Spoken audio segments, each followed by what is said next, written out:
Aujourd'hui même, il est possible de marcher avec Jésus, puisqu'il est vivant, pour nous donner une vie nouvelle. Mesdames, Messieurs, bienvenue à Toute la Bible en parle. Nous sommes heureux d'accueillir à l'émission d'aujourd'hui M. Denis Réaume, qui est de Saint-Jérôme. M. Réaume est infirmier licencié. Il revient au Québec après une année passée en Afrique comme missionnaire. Il y a 10 ans, il s'engageait à marcher sur les traces de Jésus. Et aujourd'hui encore, son désir est de le suivre. Il vient nous parler de son expérience de foi et de ce qui l'a motivé à partir pour ce grand continent de l'Afrique. Une autre culture, une autre langue, des coutumes différentes pour servir le Seigneur Jésus-Christ, le Roi des rois, le Seigneur des seigneurs. Eh bien, nous avons quelque chose d'un peu particulier à vous offrir à l'émission Toute la Bible en parle, un petit livre intitulé « Comment être vainqueur ». Il est à vous, nous en avons une quantité suffisante que si vous appelez rapidement durant l'émission, appelez-nous, nous vous l'offrons, c'est gratuit. Je suis convaincu que tout le monde sera d'accord avec moi si je dis que la vie est un combat. La terre sur laquelle nous vivons est marquée par les hostilités et les querelles. Dans le monde de la nature, la loi du plus fort en est un exemple, et ainsi de suite. Vous pouvez demander ce livre et demander aussi l'Évangile. C'est gratuit, il vous suffit tout simplement d'en faire la demande durant l'émission, au cours de cette émission. N'oubliez pas, nous sommes très heureux aussi en même temps, lorsque vous appelez, de connaître vos questions, vos commentaires. Faites-nous aussi des conseils, nous les apprécions beaucoup. Enfin, ils sont de retour, oui. Ils sont avec nous aujourd'hui. Il s'agit bien sûr du trio Renaître, composé de Jacques Whitney, Claude Charret et Réal Larocque. Jésus a dit, « Venez à moi, vous tous qui êtes fatigués et chargés, et je vous donnerai du repos. » Le trio Renaître chante, « Approche-toi de mon âme. » Et pendant que vous écoutez ce chant, ouvrez votre cœur à Jésus. Nous vous écoutons.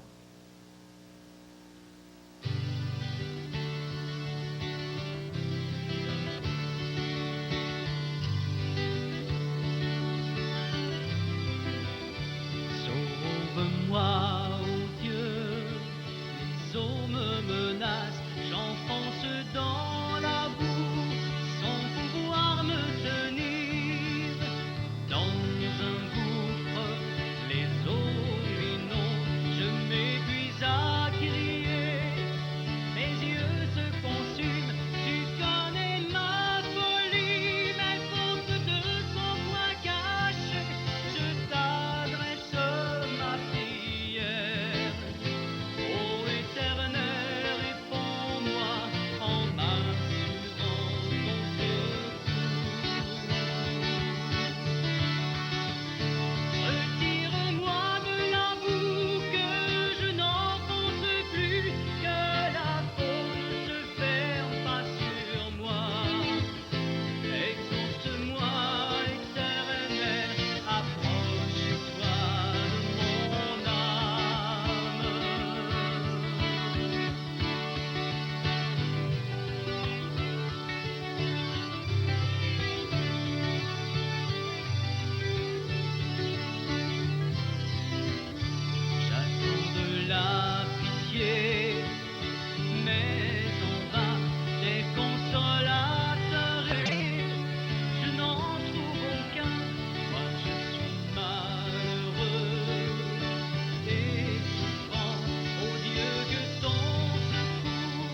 Merci, le trio Renaître.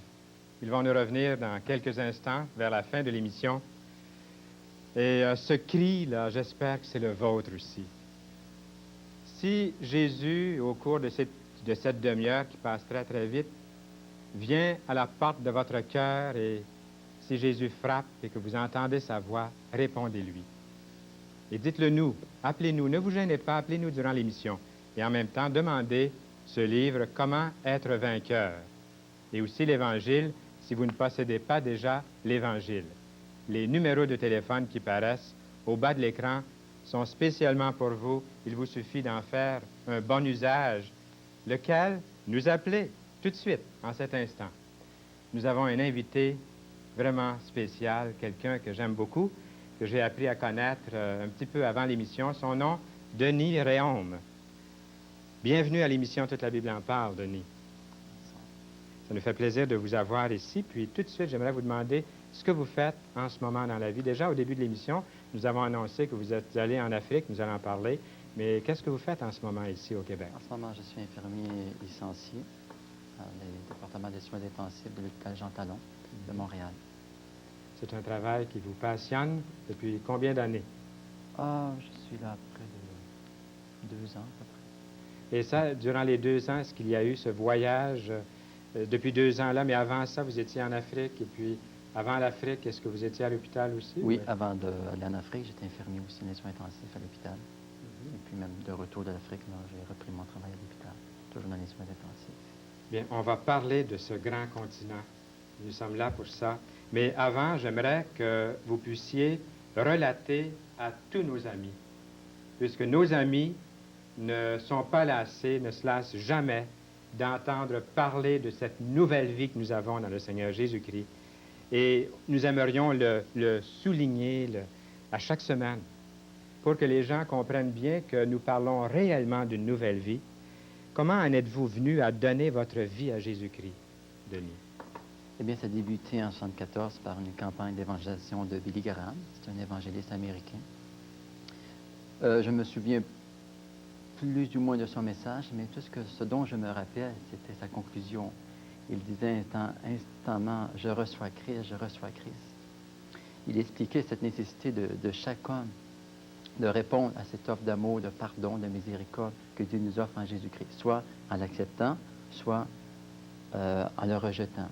Pour moi, dont j'avais une connaissance des évangiles, de la Bible, de Jésus étant élevé dans la religion, mais au point de dire, si je possédais ce pardon que Jésus a acquis sur la croix, si je possédais cette vie, alors j'ai dû admettre que non. Alors, je ne connaissais pas Jésus personnellement comme mon sauveur. C'est alors que j'ai compris que le salut, pour être effectif, c'est-à-dire pour devenir ma propriété, pour que je le possède, je dois répondre à cette offre que Dieu m'offre en Jésus-Christ. Oui. Pour que cela m'appartienne, c'était ma responsabilité de répondre à cette offre d'amour, de pardon, de miséricorde que Dieu m'offre en Jésus-Christ.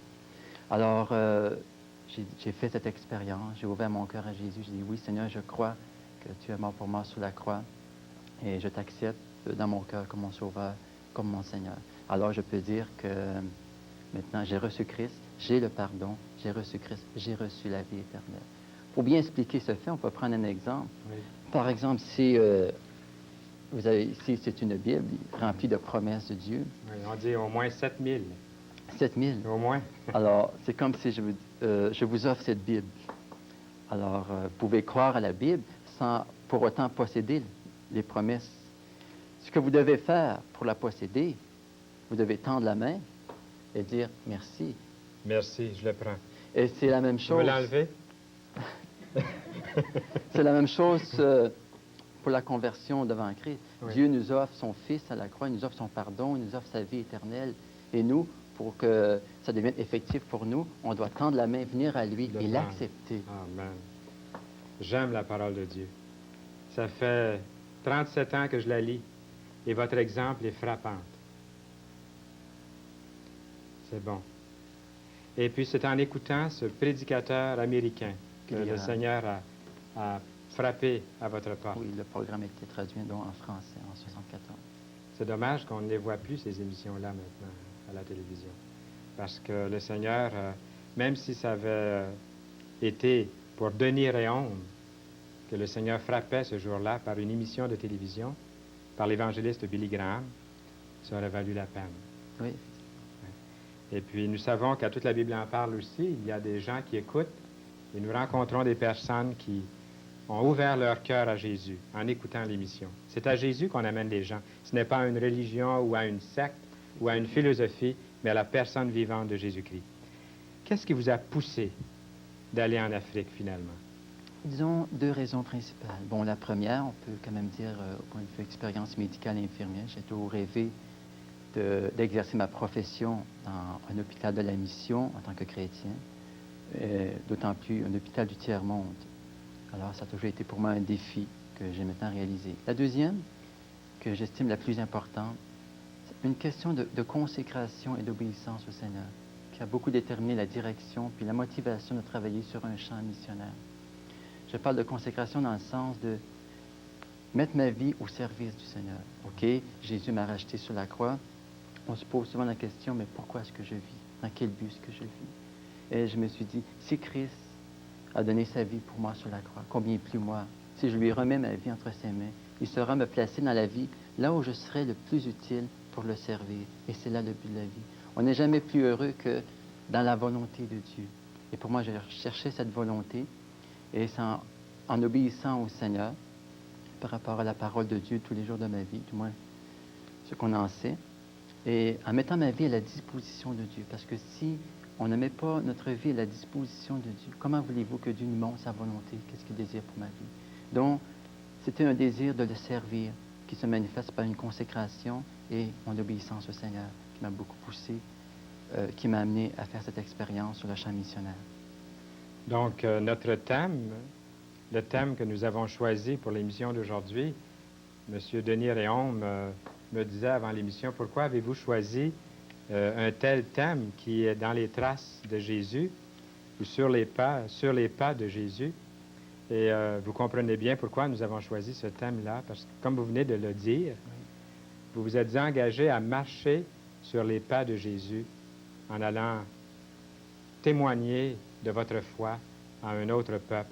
Oui, il faut être une chose très importante, c'est qu'il fallait que je sois sûr que c'est un appel de Dieu. Comment en étiez-vous sûr, en effet? Comment en être sûr?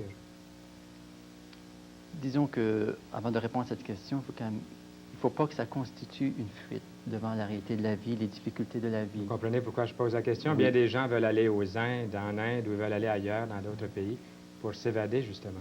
Ce n'est pas les voyages qui comblent.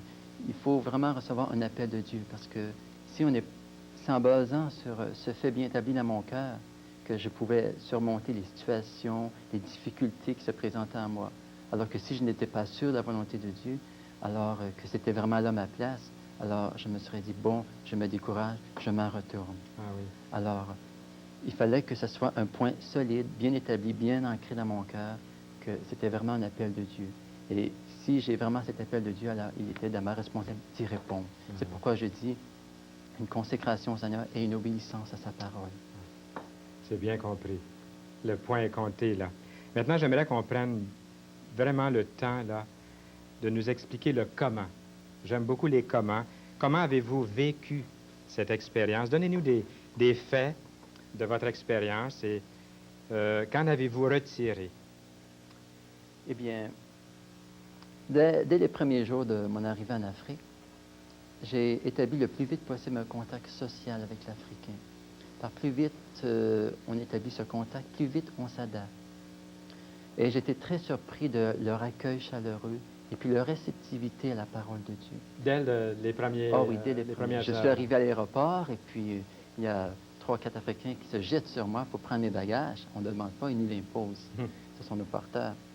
Alors, en attendant mon correspondant pour venir me chercher, alors je m'entretiens avec un Africain au sujet de la parole de Dieu, ce qu'il pense de Jésus, et en lui expliquant ce que Christ a fait sur la croix.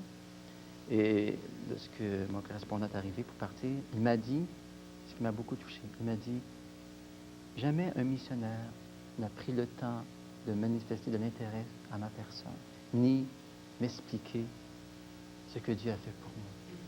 disons, il n'a pas pris de décision pour le Seigneur, mais pour moi, ça m'a apporté une joie, d'apporter quelque chose à des gens qui sont dépourvus et des gens qui ne connaissent pas cette vérité-là. Un autre cas, le lendemain, je prenais le train pour monter à l'hôpital. C'est un trajet de 12 heures en train, à travers les montagnes et la brousse. Et je parlais à côté, c'était un musulman, au sujet de la Bible, de Jésus.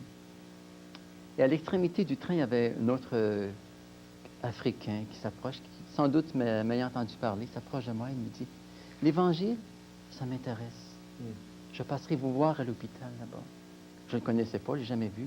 Je ne pensais pas que je parlais si fort. Alors, il est effectivement passé me voir 2 à 3 semaines plus tard. Et après m'être entretenu avec lui, il a dit, « Je ne suis pas venu simplement pour te voir, mais pour t'entendre parler de l'Évangile. » Ça, c'est toute une ouverture. Et 3 semaines plus tard, quand j'étais arrivé à l'hôpital, je faisais des tables de livres au marché public. Et puis, une table de livres où on expose des livres, on rend témoignage. Alors, un Africain... Vous en vendez aussi ou oui. Vous en prêtez? Non, on les vend. Vous les vendez. Et les évangiles, on en donne parfois. Sur le marché comme ça? Sur le marché public. C'est bien. Alors, un musulman s'approche de moi, on jase de tout et de rien, puis je prends quelques temps pour parler avec lui au sujet de la Bible, du salut que nous possédons en Jésus-Christ. Et vous savez, les musulmans sont difficiles à atteindre. Mais celui-là que j'ai eu, il avait tellement un cœur réceptif. Il dit, il n'y a jamais personne qui m'a... Je suis ému que nous possédons un Dieu d'amour réellement. Et il était prêt à recevoir, à accepter ces vérités-là. Il est tellement ému de savoir que Christ est mort pour ses péchés. Pour lui, la religion musulmane, ce n'est pas un Dieu d'amour, c'est un Dieu où il faut faire beaucoup d'œuvres pour être sauvé. Et pour lui, c'est une vérité tout à fait nouvelle. Puis on dit aussi que les musulmans sont des gens qui sont très, très difficiles à atteindre avec l'Évangile. Il y a quelques années, on connaissait très peu de musulmans dans le monde qui étaient vraiment convertis au Seigneur Jésus-Christ et qui s'ouvraient à l'évangélisation. Lors d'un congrès sur l'évangélisation, on disait que c'était peut-être les musulmans, les gens les plus difficiles à atteindre de tout. Et lui, il semblait tellement prêt à recevoir cette parole. On dit que ce sont des gens au cœur dur parce qu'ils sont de leur propre religion. C'est vrai. Mais en général, l'Africain, j'ai trouvé qu'ils étaient très réceptifs à la parole de Dieu. Pour moi, après cette expérience, je me disais, je suis vraiment un missionnaire. Parce qu'on peut... Attends, je suis parti comme tant qu'infirmier. Alors, on peut beaucoup se mettre dans le domaine médical, mais on oublie que j'ai une œuvre accomplie dans le Seigneur, mon témoignage. Et réellement, après, je pouvais dire, mais vraiment, je suis vraiment missionnaire. Et cette joie que le Seigneur m'a donnée, de pouvoir témoigner de sa parole, ça me donnait une force et un courage de surmonter les situations, les difficultés qu'on affronte. Et puis, au sujet des missionnaires, de la station missionnaire dans laquelle nous étions là-bas, vous savez, il y a beaucoup de médecins et d'infirmières internationales, de Suisse, de France, d'Allemagne, australienne, canadienne, américaine. Les Nations Unies dans le même hôpital.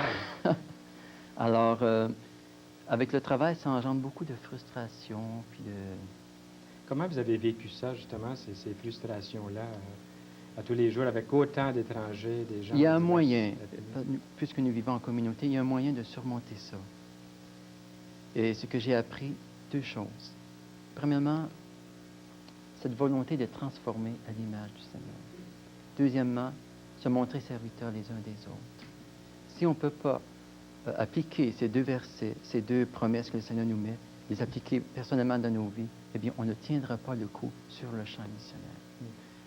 Si on se laisse transformer par le Seigneur, on ne sera pas blessé par les remarques de nos confrères. Et si on se montre serviteur, non plus. Je donne un exemple.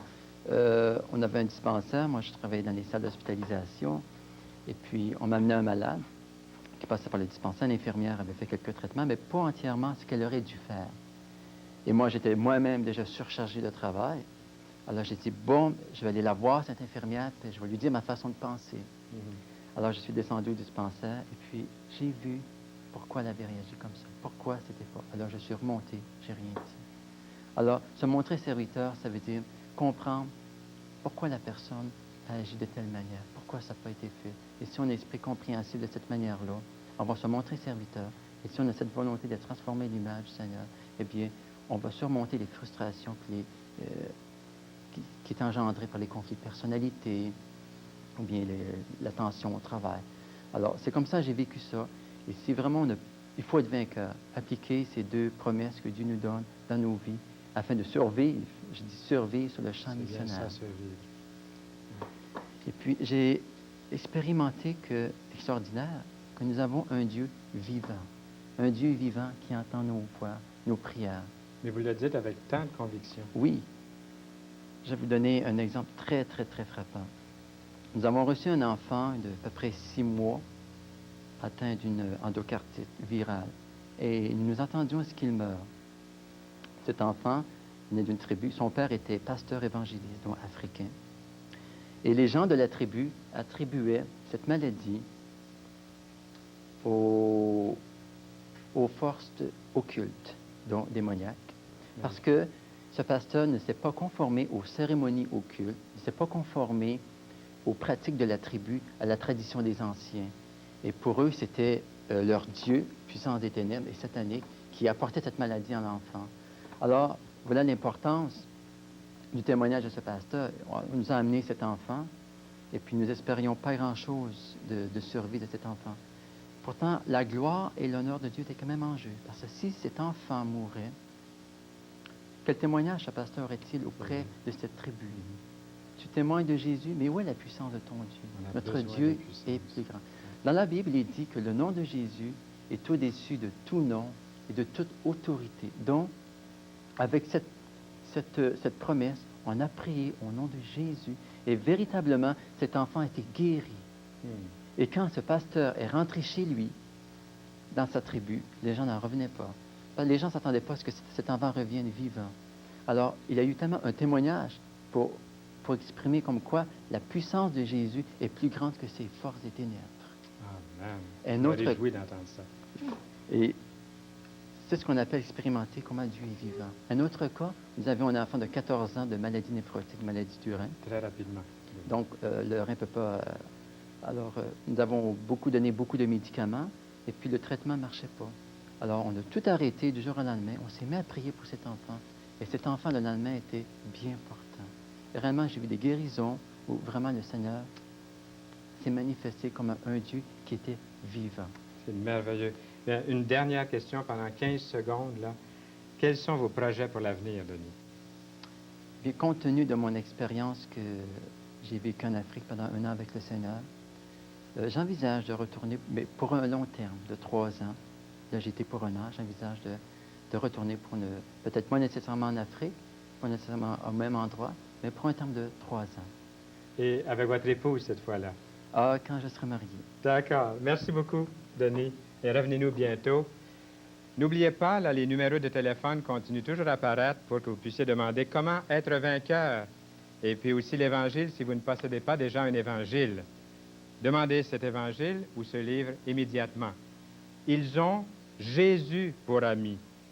Je parle du trio Renaître, bien entendu. Ils vont chanter Avoir Dieu pour ami. Nous vous écoutons.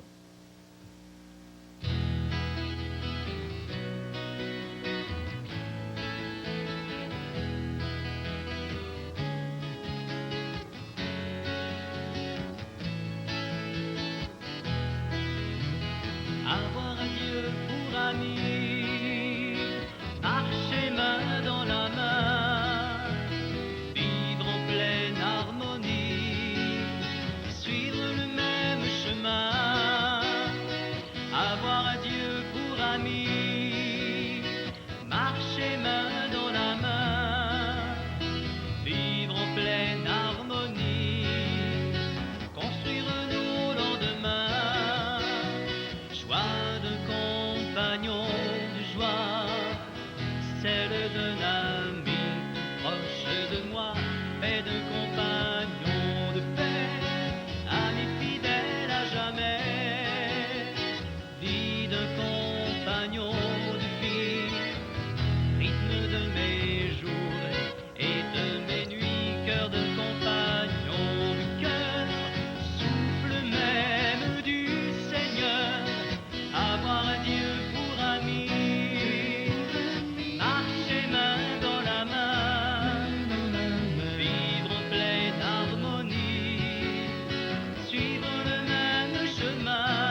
Merci beaucoup, les gars. Le trio Renaître. Ils vont nous revenir la semaine prochaine. Et ils ont de belles chansons pour nous. Merci beaucoup parce que c'est vrai. Ils ont Dieu pour ami. Et ce qu'ils chantent, c'est la vérité. Ils ont vraiment Dieu pour ami dans leur vie. Comme M. Denis Réaume l'a si bien dit tout à l'heure, au cours de l'émission, nous avons Dieu pour ami à cause de Jésus qui nous aime. Merci Jacques Whitney, Claude Charret et Réal Larac du trio Renaître pour cette belle chanson « Avoir Dieu pour ami ». Nous aimerions vous laisser en vous disant aujourd'hui que si vous n'avez pas encore pris l'occasion qui vous est ouverte, qui vous est offerte, de demander comment être vainqueur. Si vous avez besoin de vaincre dans un domaine de votre vie. Moi, je ne vous connais pas personnellement, Dieu vous connaît, et par ce petit livre, je pense que vous pourriez être aidé. Comment devenir un vainqueur? Demandez-le. Il est à vous. Il y a une certaine quantité de ces livres. Il est possible que la quantité s'épuise bien, bien vite, et puis nous vous offrirons autre chose. Mais demandez-le aujourd'hui, pendant l'émission, pendant les quelques minutes qui restent. Et après l'émission, nous restons quelques secondes encore. Et l'Évangile, si vous ne possédez pas l'Évangile. Dès la prochaine émission, le trio Renaître va revenir, chanter pour nous, et moi, je vous parlerai à cette occasion-là de ce que signifie pour nous le retour de Jésus-Christ. Et pour ceux qui me connaissent, vous savez que c'est un de mes sujets favoris dans l'Écriture. Quand je parle du retour de Jésus-Christ, je suis presque prêt à danser ma petite gigue, comme je dis des fois à mes amis, là, tellement que ça me remplit de joie et ça m'excite de savoir que Jésus revient en personne sur cette terre. Que signifie son retour? Eh bien, nous allons le savoir bientôt. Revenez-nous à l'émission. Que le Seigneur vous aide à marcher dans ses voies.